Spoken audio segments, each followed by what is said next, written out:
Un grand merci d'abord de m'avoir convié à venir vous rencontrer. On va parler du service national sous bien des aspects. Le service national, pour la plupart d'entre nous, correspond au service militaire tel qu'il a été mis en œuvre en France à partir de la Révolution jusqu'à 1995. Alors, il faut peut-être faire un tout petit retour en arrière pour comprendre les évolutions et surtout les interrogations.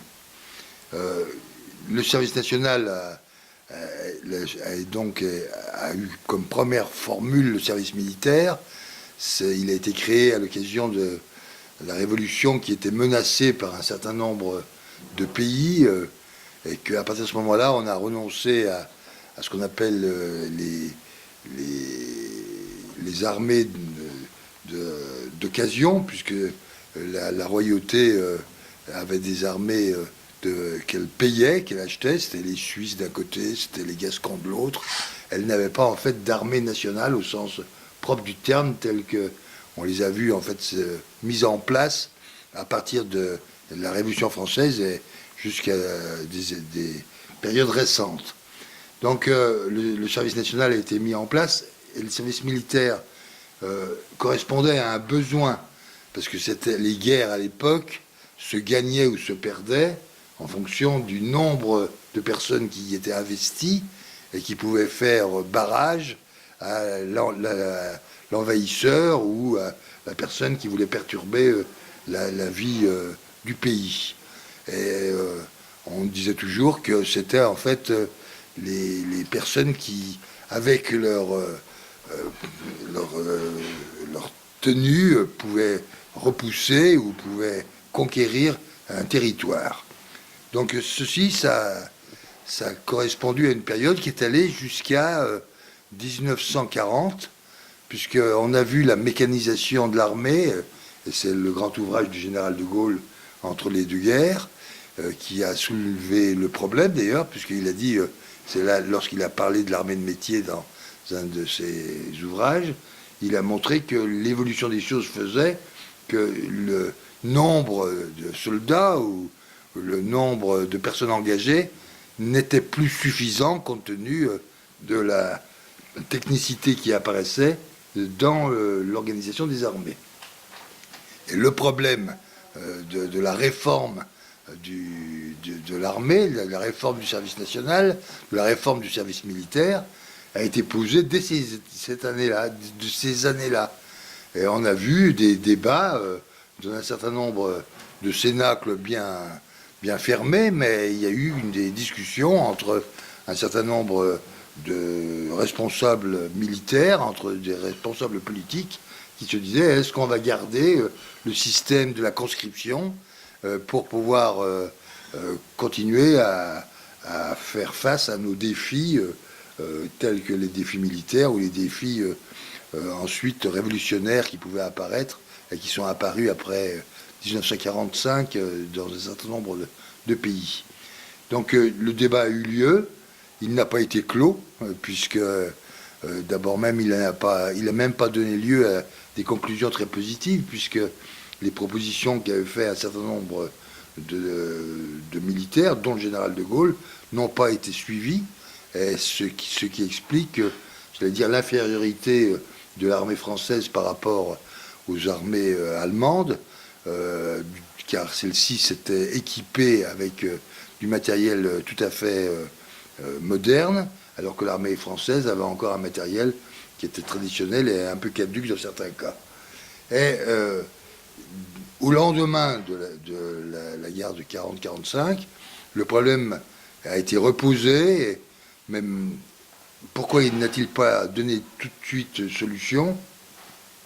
Parce que malheureusement, ou heureusement, je ne sais rien, il y a eu besoin en fait de militaires pour pouvoir intervenir, d'une part dans la guerre d'Indochine, et ensuite et surtout dans la guerre d'Algérie.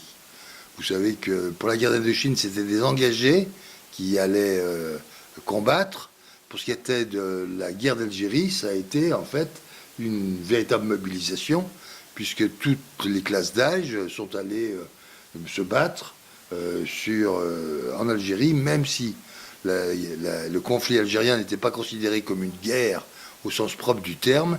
C'était un conflit qui avait obligé la mobilisation d'un certain nombre de classes d'âge pour pouvoir aller faire du maintien de l'ordre et de la lutte contre la rébellion, puisque c'était considéré ainsi à l'époque. 58 est arrivé. À ce moment-là, un certain nombre de personnes se sont demandé si le général de Gaulle n'allait pas, suite à ses réflexions d'avant-guerre, donc l'armée de métier, suite à un certain nombre de discours ou de propos qu'il avait tenus, n'allait pas engager une réforme du service militaire. Il y a eu un certain nombre de réformes sur lesquelles je reviendrai d'ailleurs tout à l'heure, dont celle de l'affectation rapprochée. Ça a beaucoup modifié le service militaire. C'est Michel Debré, lorsqu'il était ministre de la Défense, qui a porté cette réforme-là. Il y a aussi est apparue la possibilité de faire son service national en coopération, c'est-à-dire qu'on pouvait choisir d'aller dans des pays dits en voie de développement pour pouvoir y apporter des compétences, et ça permettait à ce moment-là d'avoir une diversification de l'engagement du service national. Il y avait le service militaire et le service de coopération. Et puis, petit à petit, s'est posé la question de savoir que faire en fait d'un certain nombre de personnes, parce que l'armée avait de moins en moins besoin, compte tenu de sa modernisation, de moins en moins besoin d'un certain nombre de soldats. J'ai eu en fait la charge, et sinon l'honneur, de porter cette réforme-là en 1995 sur la demande du président de la République, Jacques Chirac. Alors, il faut que je vous fasse un aveu. Lorsque j'ai pris le ministère, j'étais plutôt favorable à la poursuite de la conscription, pour des raisons que je vais vous exposer. Et c'est après avoir fait une étude assez approfondie sur la demande du président de la République que je suis arrivé à la conclusion qu'il était non seulement souhaitable, mais urgent de supprimer ou de suspendre le service militaire et d'aller vers un autre système d'engagement civique de la part des citoyens. Alors, pourquoi en fait j'étais moi favorable à la conscription? Parce que j'étais sensible à des arguments qui aujourd'hui sont encore utilisés, qui étaient de dire le service national ou le service militaire servait au brassage de la population. Et c'était ainsi que les bourgeois rencontraient le peuple, que le peuple rural rencontrait le peuple urbain, que les différents milieux pouvaient se mêler, qu'on pouvait s'enrichir les uns les autres au niveau du brassage social tel que ceci avait existé durant les années précédentes ou durant les décennies précédentes. C'était une argumentation qui n'était pas complètement fausse, puisque jusqu'aux années 58-60, il y avait encore ce brassage, surtout à cause de la mobilisation qui a eu lieu au moment du conflit algérien. Ça, c'était le premier argument qui nous amenait à dire il ne faut pas supprimer le service national, il faut peut-être le moderniser, il faut peut-être le modifier, mais il faut garder la conscription. Le deuxième argument qui était avancé aussi, c'était de dire cette période de service national permettait à un certain nombre de jeunes d'acquérir des compétences dans l'armée qui pouvaient ensuite être mises en œuvre dans leur vie professionnelle. Et c'est vrai qu'il y a un certain nombre de personnes qui, au cours de leur service militaire ou de leur service national, ont acquis des compétences et qu'ils ont d'ailleurs transformées ensuite en compétences même certifiées, soit dans le domaine de la mécanique, soit dans des domaines divers et variés, et que c'était là un lieu d'apprentissage qui n'était pas totalement inutile.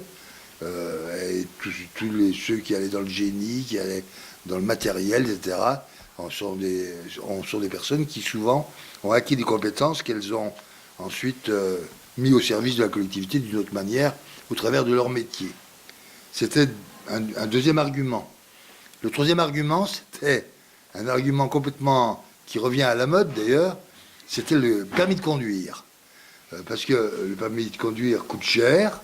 Le permis de conduire, il y a un certain nombre de jeunes gens qui ne pouvaient pas le faire parce qu'ils étaient éloignés des centres urbains où il y avait les auto-écoles. Et lorsqu'ils allaient au service national, ils avaient 18 ans, donc l'âge où on passait le permis. Et là, ils avaient en fait la possibilité de passer le permis de conduire, donc d'avoir les épreuves préalables, mais ensuite de le passer à un coût nul, et qui leur permettait ensuite, quand ils sortaient du service national, eh bien d'avoir cette compétence-là, ce qui était utile pour leur emploi. Donc j'ai donné 3 éléments, il y a encore d'autres éléments que je pourrais utiliser, qui poussaient à modifier, à moderniser le service national, mais pas à le supprimer. Alors vous allez me dire, mais alors pourquoi on l'a supprimé? Ben parce que quand vous étudiez le service national dans les années 90-95, vous apercevez que petit à petit, il y a eu une dérive et que le brassage social a quasi disparu. Et c'est l'étude que j'avais faite et qui m'a amené à changer d'avis d'ailleurs, parce qu'on s'aperçoit que les 15%, j'allais dire du bas de l'échelle sociale, ceux qui ne maniaient pas bien le français, or c'était très souvent des gens qui étaient récemment devenus français parce qu'ils étaient arrivés en France avec leurs parents 20 ans avant, et ils maniaient mal le français. Il y en avait d'autres qui avaient une éducation assez frusque, et tous ces gens-là, en fait, étaient réformés, ou en fait exemptés. Parce que comme à l'armée, on avait beaucoup moins besoin de gens, il fallait en fait exempter ou réformer un certain nombre de jeunes pour que l'armée puisse garder son équilibre et sa stabilité. Et il y avait à peu près 15% de ces jeunes qui étaient soit exemptés, soit réformés. Et ces jeunes, c'était tous ceux d'en bas. Il y en avait d'autres dans les autres niveaux de la société, mais essentiellement ceux d'en bas, parce qu'ils ne pouvaient pas s'exprimer facilement, et que l'encadrement considérait que ce n'était pas à eux d'être des moniteurs pour leur apprendre à parler français, pour leur apprendre à se tenir, pour leur apprendre à vivre en société au sens global du terme, que c'était en fait à d'autres institutions de la République à le faire. Et certes, beaucoup pensaient d'ailleurs à ce moment-là, dès ce moment-là, à l'éducation nationale. Et donc ces 15%, ils n'étaient pas brassés, puisqu'ils étaient exemptés ou réformés. Et puis vous aviez 15% en haut, qui étaient en fait ceux qui faisaient partie d'un milieu social assez évolué, et qui connaissaient, qui avaient des relations, et qui à partir de ce moment-là profitaient du service national pour aller à des postes intéressants, soit professionnellement parlant, soit socialement parlant, et qui en fait devenaient les secrétaires des officiers supérieurs, se permettaient d'aller dans des obtenaient la nomination dans des écoles ou des régiments, et ces 15%, ils avaient en fait des lieux entre guillemets privilégiés, et que le brassage social n'existait pas, parce qu'en fait, quand vous prenez ceux qui étaient affectés dans ces postes-là, vous percevez que la plupart sont d'un milieu social bien déterminé, qui est le milieu social plutôt cadre moyen ou cadre supérieur, c'est-à-dire le haut du panier de la société. Et puis il restait les 70% autres. Alors vous allez me dire, mais 70% autres, le brassage aurait pu se faire. Non, il ne se faisait plus, parce qu'à cause de l'affectation rapprochée dont je vous parlais tout à l'heure, car lorsque Debré, pour répondre d'ailleurs aux pressions de la jeunesse et aux pressions d'un certain nombre de syndicats d'étudiants, avait créé l'affectation rapprochée, c'est-à-dire il a en fait cassé le système du brassage, puisque les gens qui habitaient en Rhône-Alpes restaient en Rhône-Alpes, les gens qui étaient dans la région parisienne restaient dans la région parisienne, les gens qui étaient dans le Nord restaient dans le Nord, parce que l'affectation rapprochée leur permettait d'être rapprochés de leur lieu, soit de travail, soit d'existence, soit familial. Et qu'à partir de ce moment-là, on a remis en cause un des principes qui était le brassage social, tel que certains voulaient en fait le pérenniser. Donc pour ces raisons-là, j'allais dire, la thèse d'un service national qui permettait véritablement de brasser la société et de faire que les gens se découvraient les uns les autres, soit géographiquement, soit socialement, soit professionnellement, etc., était devenue en fait fausse. Alors ça, c'est la première raison. La deuxième raison, qui était presque la plus importante, c'est qu'on ne savait pas quoi faire d'un certain nombre de jeunes. Alors non seulement les exemptés, je vous en ai parlé, c'est les 15% d'en bas de la hiérarchie sociale, mais même les autres, on ne savait pas bien quoi leur faire faire, parce que l'armée était une armée qui de plus en plus était conquise par la technique, et qu'on n'avait plus besoin de bras comme on pouvait en avoir besoin 50 ans avant.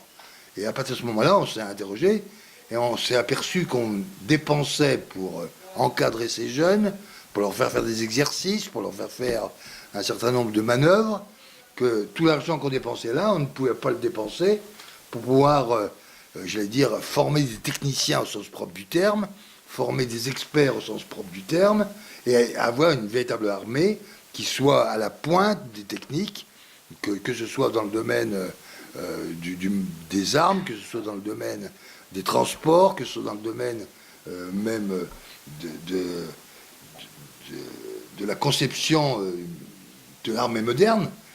Quand vous allez dans tout le domaine atomique, par exemple, ben, vous avez en fait des experts de très très haut niveau et qu'il faut bien les former. Et ces gens-là, il faut leur donner et la formation, et les moyens, et la compétence, et que ça coûte extrêmement cher. D'autre part, vous n'aviez plus en fait des avions classiques, vous avez des avions qui étaient de plus en plus sophistiqués, vous aviez des bateaux, des sous-marins qui étaient de plus en plus sophistiqués, et tout amenait à l'armée de métier. C'est la raison pour laquelle on s'aperçoit qu'aujourd'hui, aucun pays, sauf des pays qui sont en état de guerre permanent comme Israël, ou des pays qui sont dans des systèmes, je vais dire, un peu dictatoriaux comme la Russie, aucun pays n'a aujourd'hui un service national au sens propre du terme, un service militaire qui est complètement universel. Ça n'existe plus. Et c'est la raison pour laquelle j'étais très étonné de voir réapparaître en fait ce débat au moment des dernières élections présidentielles, parce que j'étais aussi étonné de voir qu'il y avait aussi peu d'hommes politiques pour faire l'analyse. Donc je vais la continuer avec vous, puisque moi personnellement j'ai eu le dossier en main, et qu'à partir de ce moment-là, il a fallu que je réorganise en fait l'armée française autour d'une armée de métier, et qu'est-ce qu'on allait faire en fait de ceux qui n'allaient pas rentrer dans cette armée de métier. Alors, la première chose, c'est que l'armée de métier, c'est une armée de professionnels. C'est des gens qui en font leur profession. Et c'est des gens qui rentrent dans l'armée, après avoir subi suivi plutôt un parcours professionnel, un parcours éducatif, un parcours de formation. Alors, les plus célèbres, c'est les polytechniciens, mais vous avez toutes les écoles que vous connaissez, que ce soit au niveau des aviateurs, que ce soit au niveau des marins, que ce soit au niveau du génie, que ce soit au niveau des transports, etc. Donc c'est une armée de professionnels. Et ces professionnels, il va falloir donc les rémunérer comme des professionnels, et il va falloir leur donner en fait un mode de vie qui leur permet d'assumer leur mission. Ils vont coûter cher, beaucoup plus cher que les soldats précédents. Et deuxièmement, le matériel, oui, la technique et le matériel coûtent extrêmement cher. Donc il va falloir constituer, reformater complètement l'armée. Ça a été fait dans les années 95, 96, 97. On a reformaté l'armée. Il y a beaucoup de régiments qui ont été supprimés. Ils ne servaient plus à rien. Il y a des régiments qui ont été recomposés, reconstitués. On a réformé aussi le système de formation. Et on a aussi même regardé tout le système de la reconversion du militaire professionnel quand il sortait de l'armée et comment il pouvait à ce moment-là se réintégrer dans la société civile. C'était un des grands volets de la réforme. C'était très lourd parce qu'il a fallu aller expliquer partout, dans toutes les contrées qui avaient un régiment, pourquoi on supprimait le régiment, par quoi on allait le remplacer. Et pour ceux qui ont connu cette période-là, Moi, personnellement, j'ai fait à peu près 120 réunions pour pouvoir expliquer ça. Et j'ai chaque fois étudié le dossier pour faire une reconversion qui était à la personne près. C'est-à-dire que lorsqu'on enlevait un régiment et qu'on enlevait les emplois qui étaient en conséquence, la plupart du temps, je trouvais un établissement militaire qui pouvait s'installer, où je cherchais avec les civils des établissements adaptés qui permettaient de rééquilibrer et de maintenir le territoire aménagé comme il l'était avant. Donc je crois que ça a été, je le dis, je ne sais pas parce que j'étais ministre à l'époque, mais je crois que le président Chirac a fait une grande réussite, car il n'y a pas eu de mouvements sociaux, il n'y a pas eu de grève, il n'y a pas eu de critique de la part des élus, parce que ça a été fait d'une manière très, très méthodique, et ça a permis en fait de passer de l'armée de conscription à l'armée professionnelle sans qu'il y ait véritablement d'obstacles à passer, d'obstacles qui n'étaient pas, sans qu'il y ait de troubles, sans qu'il y ait eu de remise en cause. Donc voilà, ça c'était le premier temps. Alors ensuite, on s'est dit, mais il est possible qu'un jour, il soit nécessaire d'avoir des personnes en réserve s'il y a, par exemple, des troubles à l'intérieur du pays, s'il y a un autre type de conflit qui peut apparaître, du type conflit révolutionnaire, etc. Et c'est là où on a décidé, à l'époque, de mettre en œuvre une réserve qui est passée qui était à l'époque aux alentours de 60 000 personnes, donc c'était très faible. On a décidé de la passer progressivement à 400 000 personnes. Car quand vous prenez des grands pays comme les États-Unis, qui aujourd'hui ont quand même une grande responsabilité dans les interventions militaires, ils ont derrière eux une réserve qui est d'hommes et de femmes qui sont extrêmement bien formés et qui, quand il le faut, sont appelés pour venir supporter, suppléer, aider l'armée professionnelle. Donc en France, elle a été créée. Malheureusement, elle n'a pas été mise en place. Et que je pense que le rôle des futurs gouvernements sera de mettre en place cette réserve au sens technique, professionnel du terme. Parce que il faut que les gens qui rentrent de cette réserve, d'abord, puissent y acquérir des compétences. Deux, qu'ils puissent y trouver leur place pour pouvoir assumer leurs fonctions. Qu'ils puissent, à l'occasion d'un certain nombre d'événements, être appelés et puissent aller sur le champ d'intervention. Et on s'aperçoit que c'est nécessaire. Et je vais vous donner deux illustrations. C'est l'illustration actuelle où on voit en fait tous les soldats qui font du maintien de l'ordre et qui font de la surveillance. C'est l'opération Sentinelle. Et il serait 10 fois plus intelligent que ce soit des réservistes qui le fassent. Aujourd'hui, ce ne sont pas des réservistes, ce sont des soldats de métier. C'est là où on s'aperçoit que l'armée peut arriver à un point de débordement, parce qu'elle n'a plus assez d'hommes pour pouvoir faire face à ces missions essentielles, parce que nous, la réserve n'a pas été constituée assez rapidement pour pouvoir assumer ce genre de fonction. Ça n'empêche que lorsqu'on parle du service national, et que j'aperçois qu'aujourd'hui on parle beaucoup du brassage social, on oublie de parler de ça. La réserve peut être un lieu de brassage social, parce que là vous avez tous les milieux qui y vont, tous ceux qui ont envie, qui ont le goût du bien commun et qui ont envie d'aller servir leur pays, peuvent faire rentrer dans la réserve, et à partir de ce moment-là, permettre en fait d'avoir une armée qui puisse se déployer sans que son arrière soit complètement dépeuplé. Donc ça, c'est très important. Et je crois que les futurs gouvernants de demain devront réfléchir à cela, plus qu'à remettre en place un service universel qui soit une grande colonie de vacances. Il serait beaucoup plus intelligent aujourd'hui de mettre en place une véritable réserve, comme elle existe dans un certain nombre de pays, comme les États-Unis. Donc ça c'est une des réponses, mais c'est important, parce qu'on s'aperçoit d'ailleurs que les conflits sont en train de changer de nature, que les pays doivent être beaucoup plus sécurisés, et qu'il va falloir trouver des méthodes pour sécuriser la population. Il suffit de voir les attentats se multiplier dans la plupart des pays du monde. Et hier, c'était en Nouvelle-Zélande.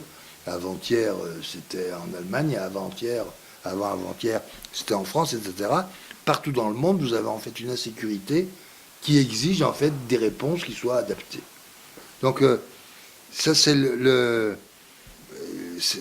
l'aspect, j'allais dire, réforme du service national, mais sans oublier en fait les missions de l'armée. Donc je les ai données. La première mission, c'est de la part des professionnels, c'est d'être à la hauteur des techniques modernes. Et la deuxième mission, c'est d'avoir la possibilité de répondre aux nouveaux défis qui sont posés. Et ça exige d'avoir une réserve telle que celle que je viens de vous exposer. Alors vous allez me dire, mais ça n'empêche que le problème du brassage social, il est toujours pas résolu. Et alors là, ma réponse à titre personnel, hein, je parle vraiment à titre personnel, c'est que ce n'est pas le rôle en fait de l'armée. Et que lorsque vous discutez avec des officiers, des sous-officiers, avec tout l'encadrement, ils vous répondent, nous, on n'est pas là pour pouvoir organiser le brassage social, on n'est pas là pour organiser une colonie de vacances. On est là, nous, pour pouvoir en fait permettre à la France de faire face à ces défis militaires et de pouvoir arriver à être capable et compétent. Et il dit, on est prêt à faciliter un certain nombre de choses dans le cadre de nos missions, mais on ne va pas en fait en plus à côté faire une armée de conscription pour simplement répondre à cet objectif qui est de permettre le brassage social et de donner l'idée du civisme à tout le monde. Et je crois que c'est eux qui ont raison, parce que je pense que le brassage social, comme le civisme, doit résulter d'autre chose, il doit résulter de ce qu'on appelle l'éducation populaire. Et que je pense que durant les années qui viennent, un des grands sujets des futurs gouvernements, ça sera de mettre en œuvre une véritable éducation populaire. Alors vous allez me dire, qu'est-ce que c'est que l'éducation populaire? C'est l'éducation qui a été très développée durant les années 1920-1960. Elle était dans toutes les communes de France. Elle prenait des formes très diverses. Ça allait des colonies de vacances en passant par les camps de jeunesse, qu'ils soient scouts, éclaireurs ou autres.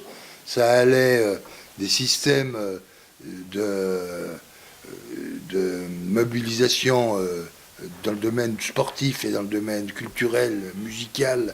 Et on a vu se développer des grandes fédérations qui organisaient en fait le brassage social autour d'associations culturelles, sportives, musicales, historiques, etc.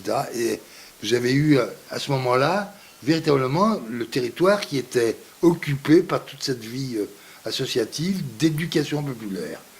Et puis ça a disparu avec la montée de l'individualisme, où on a vu les gens qui se sont retirés de ce type d'association.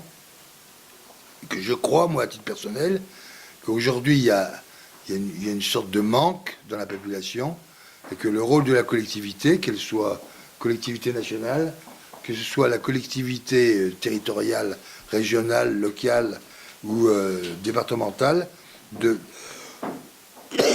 mettre en œuvre une éducation populaire qui réponde aux problèmes du brassage social, mais aussi de l'accession à un certain nombre de compétences. Et je vais vous en donner un certain nombre d'illustrations. Il y a des associations qui aujourd'hui sont à même de donner, à côté de l'éducation nationale et à côté des familles, des véritables compétences dans le domaine, par exemple, de la protection de la nature et de l'aménagement urbain, dans le domaine de tout ce qui est sportif et éducatif, et qui permet à ce moment-là d'avoir ce qu'on appelle des moniteurs, des encadreurs pour les mouvements de jeunesse, et que c'est dans ce domaine-là qu'il y a une réflexion à mener pour voir comment on peut créer une véritable éducation populaire. Alors, ce sera ma conclusion, puis après je vous laisserai me poser des questions. Aujourd'hui, je pense que la France est arrivée à un équilibre. Il faut surtout que l'armée de métier soit renforcée, et que je pense que démission de Pierre de Villiers a attiré l'attention de tous les Français sur un sujet qui est important, c'est que notre défense a un coût. Et ce coût, il faut qu'on le porte, et que la France ne dépense certainement pas assez aujourd'hui pour pouvoir se défendre. Surtout si elle veut continuer à assumer ses missions traditionnelles en Afrique, où elle est attendue pour pouvoir intervenir. On le voit au Mali, on le voit au Tchad, on le voit en Centrafrique, on le voit dans tous les pays qui avant faisaient partie en fait de l'Empire français. Et la France est attendue. Et que si on veut que l'armée française puisse assumer ses fonctions, que ce soit sur le territoire européen à travers son engagement dans l'Alliance Atlantique ou aussi des régiments qui sont un peu spécialisés et spécifiques, et puis dans les pays avec qui on a des accords de défense, il va falloir en réalité expliquer aux Français qu'il faut faire un effort financier. Ça, c'est le premier point. Le deuxième point, c'est que si on veut lutter contre l'incivisme qui est en train de se développer, contre, je vais dire, la mise en cause du lien social, il va falloir avoir une véritable politique d'éducation populaire. Et ça va exiger, là aussi, des efforts. Je pense que cette politique d'éducation populaire, elle doit pas être mise en œuvre par un ministère quelconque, elle doit être confiée aux collectivités territoriales, qui sont les mieux à même de pouvoir trouver les points d'adaptation pour pouvoir faire face aux besoins des gens. Pourquoi je pense que c'est les collectivités territoriales? Parce que je pense que dans certains cas, ça sera dans une région qui a une grande tradition au niveau des monuments et au niveau de l'histoire, ça sera une approche qui sera peut-être très historique. Dans un autre cas, ça sera une approche qui sera peut-être très touristique. Dans un autre cas, ça sera une approche qui sera mi-économique, mi-écologique. Et c'est tout le problème des forêts, le problème des vallées abandonnées, et qui mériterait en réalité que là, on ait en fait des mouvements qui se mobilisent pour pouvoir permettre de garder le trésor de notre nature et de notre pays. Voilà tout simplement ce que je voulais vous dire en introduction. Maintenant, je vais vous laisser la parole, vous me posez des questions et j'y répondrai bien volontiers. Merci de m'avoir écouté.